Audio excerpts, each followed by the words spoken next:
The spacecraft that never came home. Right now, more than 15 billion miles away, a machine built in the 1970s is still calling home. Its name is Voyager 1, and it is the farthest thing humans have ever made. In 1977, NASA launched two probes, Voyager 1 and Voyager 2, just weeks apart.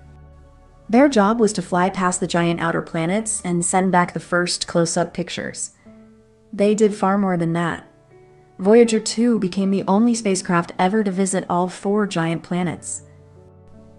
It flew past Jupiter and Saturn, then reached Uranus in 1986, and Neptune in 1989.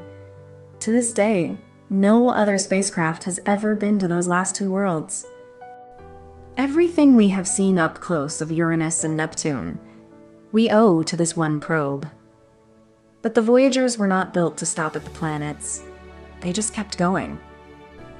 In 2012, Voyager 1 crossed into interstellar space, the space between the stars. Voyager 2 followed in 2018. They are the only human-made objects ever to leave the giant bubble of particles that streams off our sun and keep flying. How does a machine from the 1970s still work out there? Each Voyager carries a small nuclear power source. It turns the heat from slowly decaying material into electricity. But that power fades a little every year. So NASA carefully switches off one instrument at a time to keep the most important ones alive as long as possible. And there is one more thing on board.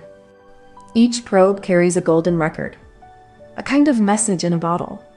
On it are sounds of Earth, wind, thunder, birds, whales, music from many cultures, and hellos spoken in 55 languages. If any alien ever finds a Voyager, this is how we say, "We were here." One day, the power will run out and the Voyagers will go quiet.